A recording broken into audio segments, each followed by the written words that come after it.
ছাত্র জনতার যে আন্দোলন, এই আন্দোলন যারা সমন্বয় করেছেন এবং এই আন্দোলনের যারা নেতা, তারা ইতিমধ্যেই সমন্বয়ক রূপে পরিচিতি পেয়েছেন। যদিও বলা হচ্ছে ছাত্র এবং জনতার গণ অভ্যুত্থান, কিন্তু এখানে জনতার যে রিপ্রেজেন্টেশন, এটি আমরা উপদেষ্টা মণ্ডলীতে দেখতে পাচ্ছি। কিন্তু রাজপথ থেকে শুরু করে সারা বাংলাদেশ যারা দাপিয়ে বেড়াচ্ছেন এই মুহূর্তে, তারা মূলত ছাত্রদের প্রতিনিধি, ছাত্র নেতা বা সমন্বয়ক। এখন এই সমন্বয়কদের মধ্যে বেশ কয়েকজন যারা উপদেষ্টা হননি, তারা বেশ আলোচিত, যেমন জনাব সার্জিস, জনাব হাসানাত। ওনারা এই দুইজন সারা বাংলাদেশের অনেকের কাছে পরিচিত এবং সমালোচিত এবং সম্মানিত বটে। আর তিনজন এখন আছেন উপদেষ্টা মণ্ডলীতে। এর মধ্যে একজনকে বলা হচ্ছে মাস্টার মাইন্ড, মিস্টার মাহফুজ। আর বাকি যে দুজন উপদেষ্টা আছেন, তারাও তাদের যে গুরুত্বপূর্ণ মন্ত্রণালয়গুলো, তথ্য মন্ত্রণালয়, যুব ক্রীড়া মন্ত্রণালয় এবং এর সঙ্গে আবার সাম্প্রতিক সময়ে যুক্ত হয়েছে এলজিআরডি মিনিস্ট্রি। এই মন্ত্রণালয়গুলো তাদের নিকট দেওয়া হয়েছে। আর অন্যদিকে প্রধান উপদেষ্টার যে কার্যালয়, যেটিকে বলা হয় প্রধানমন্ত্রীর কার্যালয়, তো সেই কার্যালয়ে সংযুক্ত অবস্থায় মন্ত্রীর পদমর্যাদায় আছেন মিস্টার মাহফুজ, যাকে বলা হয় মাস্টার মাইন্ড। তো এই যে মিস্টার মাহফুজকে এখন যেভাবে ক্ষমতায়ন করা হয়েছে, এটা অনেকটা ইলন মাস্ককে নিয়ে যেভাবে মিস্টার ডোনাল্ড ট্রাম্প ভবিষ্যতে প্ল্যান করছেন, অর্থাৎ একটা উচ্চ ক্ষমতা সম্পন্ন কমিটি তিনি ফর্ম করেছেন, হোয়াইট হাউস কেন্দ্রিক, যেখানে মিস্টার ইলন মাস্ক থাকবেন এবং তিনি এই সরকারের যাবতীয় কর্ম রিপ্রেজেন্ট করতে পারবেন এবং যে কোনো বিষয়ে সুপারিশ করতে পারবেন এবং যে কোনো বিষয়ে তদারক করতে পারবেন, unlimited, just like a president. তো আমাদের এই যে সমন্বয়কদের মধ্যে দপ্তরবিহীন উপদেষ্টা জনাব মাহফুজ, এখন তিনি সর্বময় ক্ষমতার অধিকারী।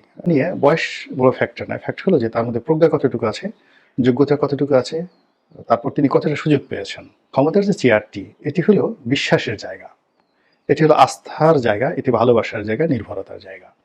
তো আমাদের এখন যারা সমন্বয়ক রয়েছেন, তারা যদি এই নির্ভরতার জায়গাটা তৈরি করতে পারেন, তাহলে তারা অনেক কিছু করতে পারেন। এমনকি শেখ হাসিনা যখন রাজনীতিতে এলেন 81 সনে, তখন তার বয়স কত ছিল? তিনি আওয়ামী লীগের সভানেত্রী হয়েছিলেন খুব অল্প বয়সে।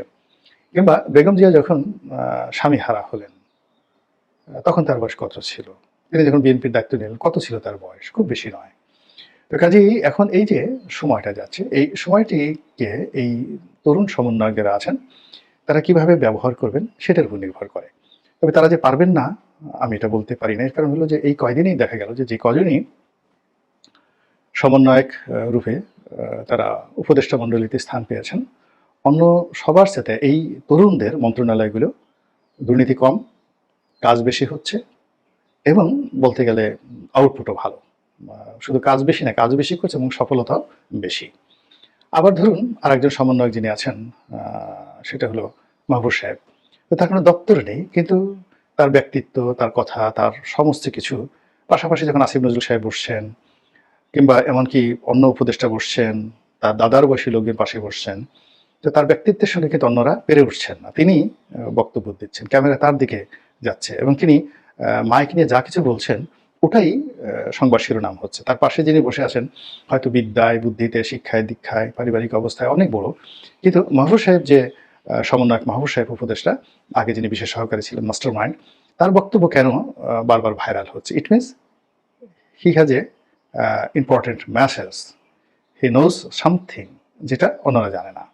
তো এই জিনিসগুলো করছে। এর বাইরে যারা আছেন, যেমন সার্জিস সাহেব আছেন, হাসনাত সাহেব আছেন, দুজন সমন্বয়ক, খুব জেনারেল। উনি একজন পাঞ্জাবি পরেন আর একজন টি শার্ট পরে সারাক্ষণ ঘোরাফেরা করেন, জিন্স প্যান্ট পরেন, রিক্সায় চড়ে ঘোরাফেরা করেন।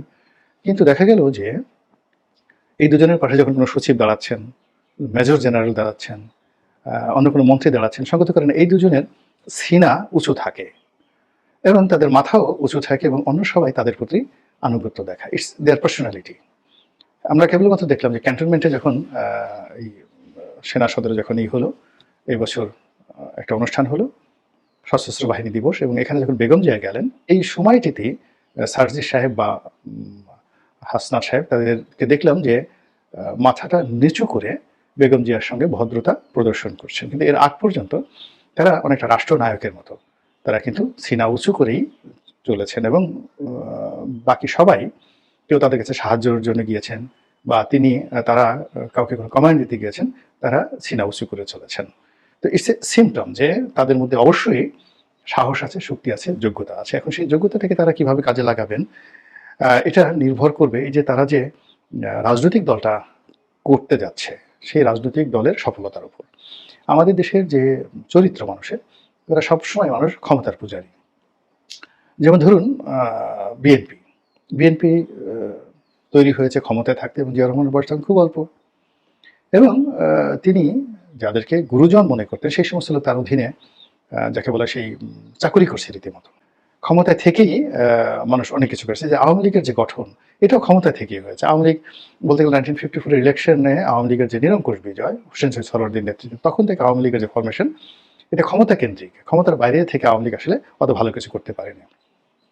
তো সেক্ষেত্রে এই যে সমন্বয়ক যারা আছেন, তারা যদি আরও 2-4 বছর ক্ষমতায় থাকেন এই সরকার, এবং এই সরকার যদি তাদেরকে পেট্রন করেন, তাহলে দেখা গেল এই সমন্বয়কদের পেছনে থেকে বাংলাদেশের অনেক শীর্ষ নেতৃত্ব, বিএনপি এবং আওয়ামী লীগের অনেক শীর্ষ নেতৃত্ব, এদের এই সমন্বয়কদের শিষ্যত্ব বরণ করার জন্য এদের পিছনে ঘুরে বেড়াবে। অতীতে যেভাবে হয়েছে, মাকসালে ঢোকার জন্য তো লোকের অভাব হয়নি, জিয়া রহমান সাহেবের দলে ঢোকার জন্য লোকের অভাব হয়নি, এরশাদ সাহেবের দলে ঢোকার জন্য কোনো জ্ঞানী গুণীর অভাব হয়নি, কবি, সাহিত্যিক, নারী, আবাল, বৃদ্ধ, বনিতা সবাই জাতীয় পার্টি হয়ে গিয়েছিল।